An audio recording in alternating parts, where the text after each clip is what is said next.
do you need to know to do great appreciative interviews? In their book, Appreciative Inquiry, Change at the Speed of Imagination, Jane Magruder-Watkins and Bernard Mower say this about how to be as an interviewer.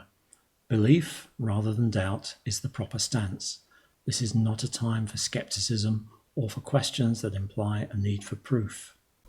So the first thing you have to do is assume vitality and health rather than deficit. You're starting the interview off with the assumption that there are good things there to find, that the person has had some good or even great experiences in relation to the topic you're interviewing them about, and that some things in the system are working, at least some of the time. One time I was teaching college lecturers about appreciative inquiry, and a lecturer in the engineering department said to me, "Hold on a minute, we were always taught that when you assume, you make an ass out of you and me. Now you're telling us to forget that and make assumptions?" He was right, of course. When you're looking at solving engineering problems or getting all the facts to design something, you need to look at it objectively. But human beings are quite different from inanimate machines or systems. As we saw when we talked about the positive principle, you can't gather information from a system that involves human beings without affecting the system that you're observing. In practice, this means you tend to get what you're looking for.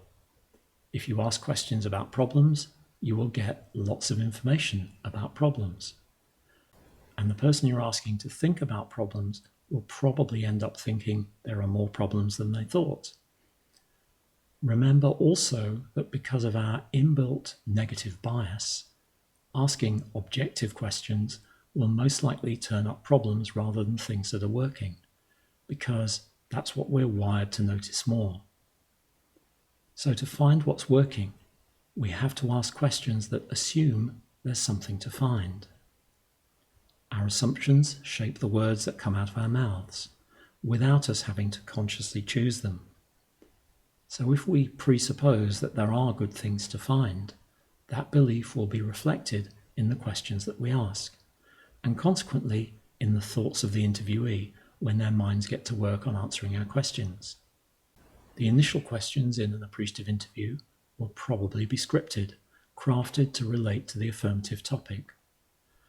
After that, you're in a conversation, and the questions you ask will be guided by where the conversation goes. Don't worry about or overthink the wording of your follow-up questions.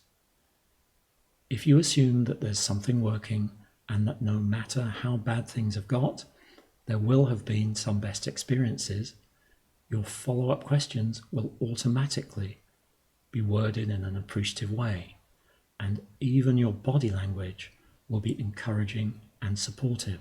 Following on from that, remember the idea that the inquiry is the intervention. You're not just gathering data. The questions you ask will impact the emotional state of the interviewee and the ongoing, ever-changing image they have of the organization and the change process.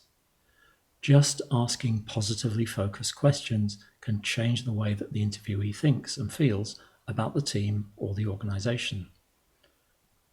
The conversation that follows may also change the emotional state of the interviewer and consequently the way they look at the world. Why?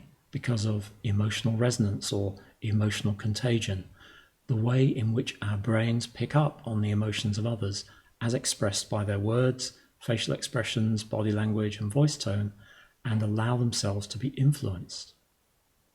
This isn't looking at the world through rose-colored glasses.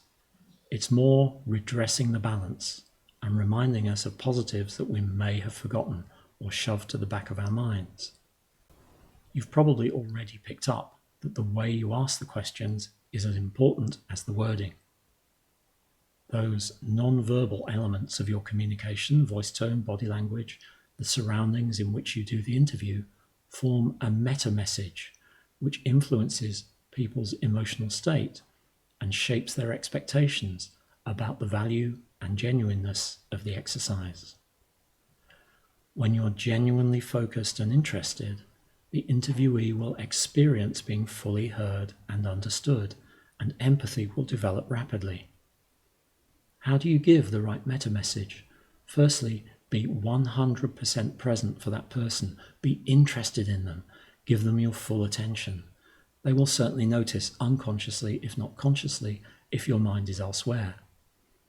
Secondly, as we've said, assume that there's useful information there to be found, and that some things are already working. Thirdly, you wouldn't ask a question like this in a bored-sounding monotone. Now, tell me about a time when you felt really energized, really excited, and fully engaged in your work. Instead, you want to embody the state that you want your interviewee to be in: engaged, energized, interested. Not so energized that you lose rapport with your interviewee. Rather, start by matching their energy levels, be 100% interested in them, and let your unconscious mind do the rest.